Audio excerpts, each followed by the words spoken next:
And the star of the film, Jessica Harper.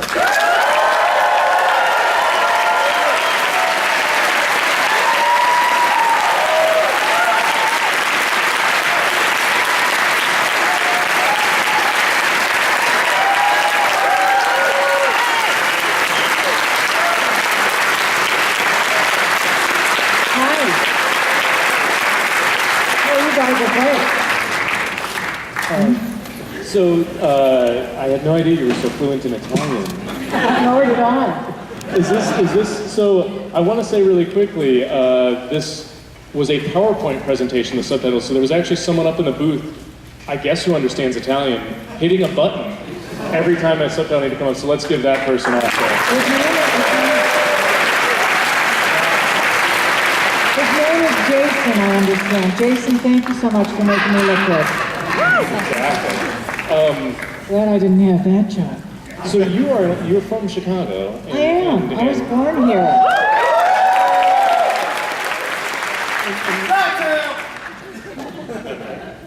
That might have actually just been an insult. I yelled at me. I get that sometimes. So where were you so you were cast in this film, I believe, off your performance in Phantom of the Paradise, I read, which Dario Argento had seen and loved.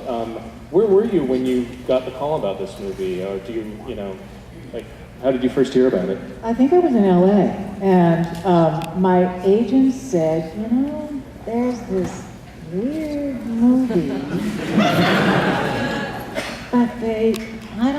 So I went to the William Morris office and met with Dario. I didn't have to audition, I just had to sit in a room with him and pretend to understand Italian for 10 minutes. Yeah, he'd seen Fantasma del Palcoscenico. He had seen it in Italian and liked it. So, I mean, they were interviewing other actors. I didn't know what would happen, but it worked out okay.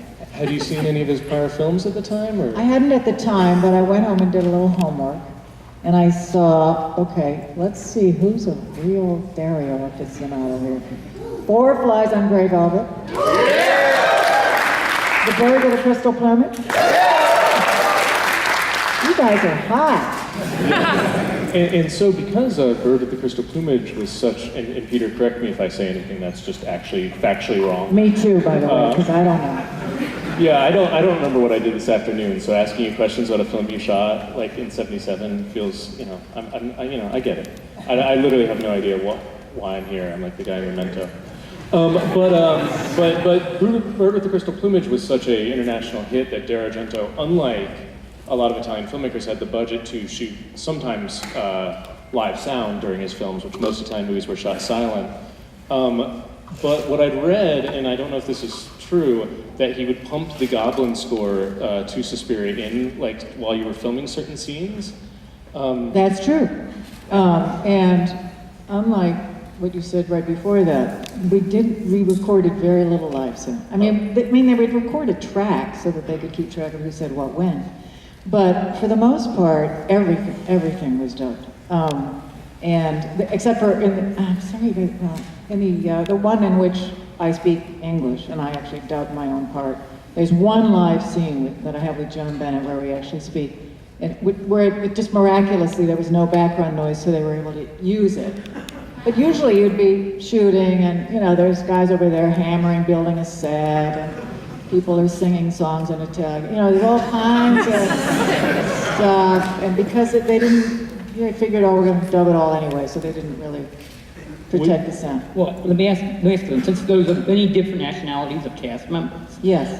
When you were doing the scenes, knowing that everything was going to be dubbed later, I mean, was everyone talking like in one language, and then, or was like you be talking in English and someone else be talking like in French or German or Italian? Oh, absolutely. So luckily, I got to the point where I did speak a little bit of Italian. So when I was talking to Stefania Cassini, who spoke in Italian, we actually kind of understood what we were saying to each other. But for example, the scene with Udo Kier and with the older gentleman whose name, unfortunately, I don't remember because you don't remember what you did this afternoon. I don't remember what I did 1 minute ago, and let alone then. But he was speaking in German, and I was sitting there going, yeah. Right, yes. yes, Professor, I get that. And I totally, no idea one word of what he was saying.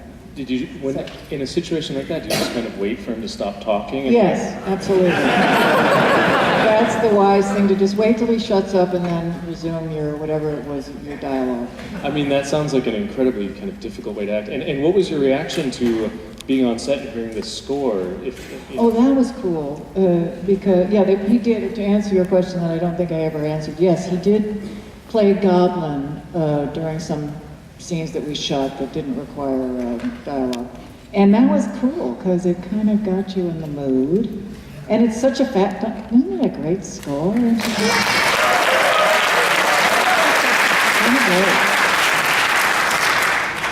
of great. You know, yeah, and there's so many, I have kind of just so many specific questions that I want to be careful to not waste everyone's time, because I'm just obsessed with this movie, because, you know, so often dream logic in horror is just a pseudonym for incompetent filmmaking. But there's so many like wonderfully relatable moments in your performance that ground this movie, up to and including when you like pour the kind of blood drink in the sink and it like kind of sticks and you're like, ah, it's good enough. Well, we've all had wine like that, haven't we? I think I had some earlier tonight. No, but... And so, yeah, I mean, I just kind of want to, overall, you know, what were your kind of thoughts when you got to set and it was this international production? Because had you ever worked in a way where they were shooting without sound and with this international cast? No, I mean, I hadn't worked much at all, frankly, by that time. I was still rather young. And but in the couple of movies that I had done, it was certainly, you know, the American method, where they record what you say, and things are a little, you don't have espresso at 11 a.m., you know, the Italians are so great because, you know, they have a civilized way of shooting. Unlike this country, but, so, wait, what was the question? Yeah, just your overall impression of making international. Was that bad wine or did I think you may have answered it. Okay. Well, so it was, yes. I was just curious, you know, with the script. I mean, when you got it, I was just curious, you know, how it read, because obviously this is a very visually driven film and all that. And I mean, you know, there's plot, but you know, it's Dario Argento plotting, so it's not the most lucid in the world. But I was just not that there's anything wrong with that. But I was just curious, you know, how it must have read, because I mean, we can see it now, we can understand what's going on, but. You know, seeing it on the page for the first time, you know, what it must have looked like to you when you were reading it. It was weird. For exactly the reasons you say. It was just weird. It's written by somebody for whom English is not their first language, which is, needless to say, not necessarily a bad thing, but it just didn't have the colloquial flow that we're used to when we read a script. So, but also, I don't know, guys, imagine seeing this on a page. I mean, it's very hard to... are you with me? You understand? You feel me? Interior, room full of barbed wire. Exactly. Dog, blind man, dog rips throat out of... I mean, like, what? But it's... You know, but then that's the thing about Dario. He surprises you by having this incredibly intact vision that really ultimately works and is an incredible kind of movie.